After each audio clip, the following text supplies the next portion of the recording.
This is 7 National News, and in our top story, the UAE Vice President, Prime Minister and ruler of Dubai, His Highness Sheikh Mohammed bin Rashid Al Maktoum, received Arab finance ministers, central bank governors and monetary fund managers at Zabel Palace on Tuesday. In the presence of Dubai's deputy ruler and Minister of Finance, His Highness Sheikh Hamdan bin Rashid Al Maktoum, and Dubai's deputy ruler, His Highness Sheikh Maktoum bin Mohammed bin Rashid Al Maktoum. Sheikh Mohammed discussed with his guests, who are in the UAE, to take part in the 2-day annual meeting of Arab financial institutions and the 4th meeting for the Council of Arab Finance Ministers, the current economic situation in the Arab world. During the meeting, His Highness Sheikh Mohammed highlighted the importance of starting joint Arab investments in various sectors, as proposed by the League of Arab States, with aims to break down barriers and start the creation of a joint Arab market.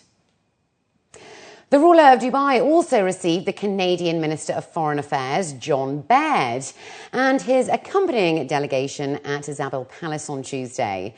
Sheikh Mohammed discussed with his guest ways of boosting bilateral relations, as well as developing economic cooperation and facilitating cooperation between the private sectors in both countries.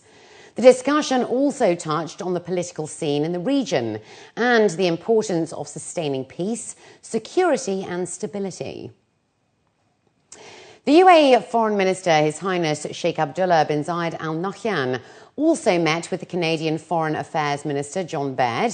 They issued a joint statement later in the day, confirming the restoration of the old visa regime for Canadians to receive a free visa on arrival in the UAE.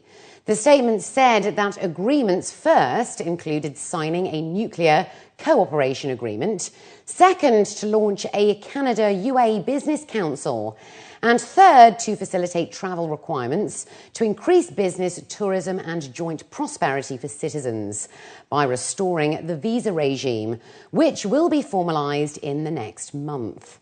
It added that they are developing a strategic agenda based on the following core themes: prosperity, security and development within the next 6 months, and that both governments will commit to exploring goals in each of the areas.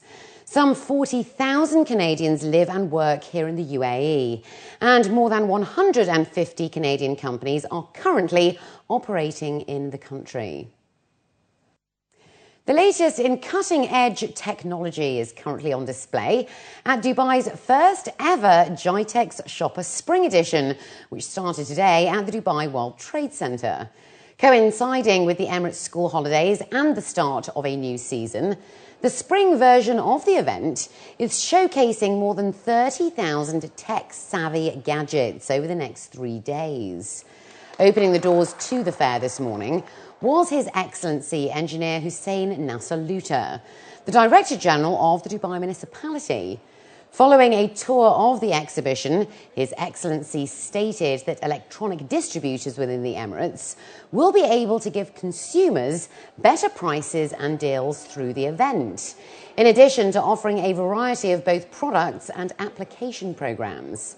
To be hosted twice a year now, organisers say that this will meet an overwhelming demand from buyers who are eager to update their devices with every launch. I believe 2 every year is not enough with the technology. Even should be probably 3 of them every year, because it's a very fast technology. So many ideas is coming. So something is out of imaginations. What we are been seeing around here. So that's encourage people really to be updated. This is the life, and what we are future is the technology. The event is perfect for those looking to replace their old outdated laptops, mobile phones, cameras and accessories. Open for 12 hours straight every day from 11 a.m. to 11 p.m, visitors are sure to walk away with a bag full of new goods. The trend has been, consumer has been going after latest technology, high-end technology, which is a very good sign, People have confidence in the economy out here. People have the consumer confidence levels are very high. They do not fear for their jobs anymore, as was happening a couple of years ago.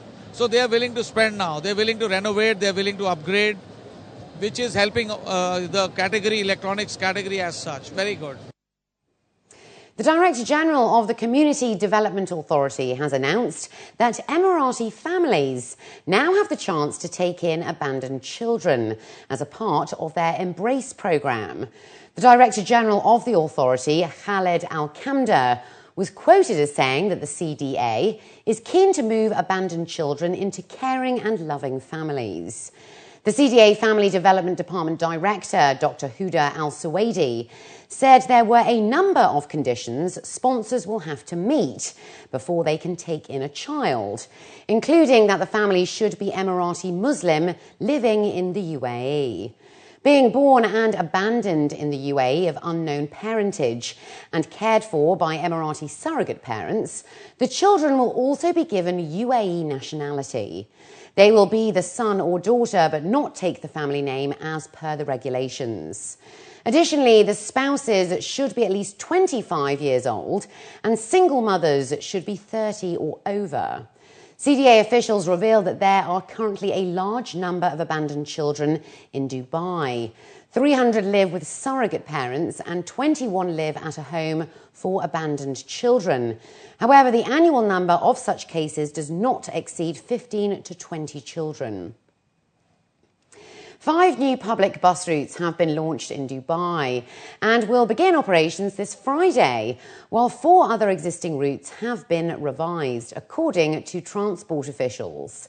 The new bus routes include Route 84, which starts at Al Khail Gate in Al Quoz and ends at Mina Siyahi via Mall of the Emirates and Dubai Marina's The Walk.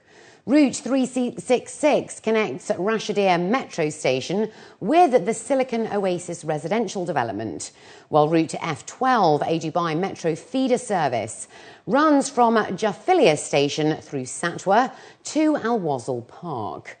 The fourth is Route 21, which connects Zuleika Hospital to the Al Akhli Club. And the final and fifth new route is E307A, which will take passengers from Abu Hail Metro Station to Sharjah.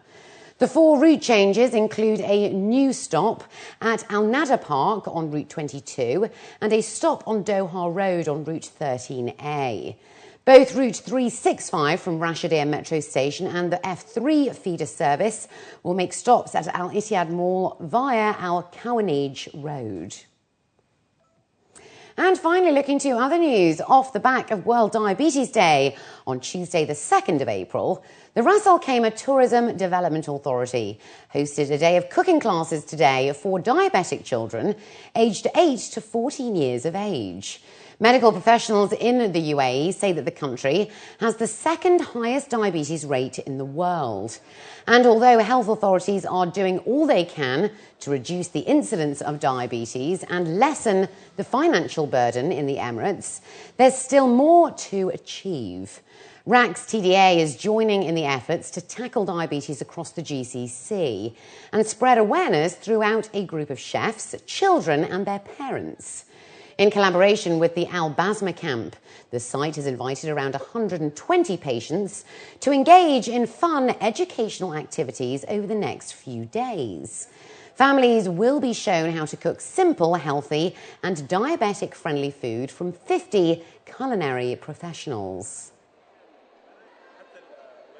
Ras Al Khaimah Tourism Authority have arranged 10 of the chefs from the top hotels of Ras Al Khaimah here, where they become a part of that event, where they can teach the kids on how they can live and what kind of life that they should have with such a diabetic kind of food, that they teaching them how to prepare it by themselves in order for the kids to have such a regular life, and there shouldn't be any much difference between the normal people and the diabetic ones. So the chefs here are putting their hands on with the kids in order to show them so many kinds of food. So it's an educational kind of event mixed with a fun, of course. We feel that the food is a very great training tool, so that they know that maybe some of the dishes that they might have felt previously they couldn't eat or couldn't be part of, that it is actually healthy for them, it is good for them. And also the fun in making the food, the hygiene aspect of it all, and just showing them that there's so much that they can have and also bringing awareness to them. The chocolate fountain as well, which was a great success. The children really enjoyed just having a bit of fun with some healthy fruit items covered in chocolate, which is possible for children on a diabetic menu.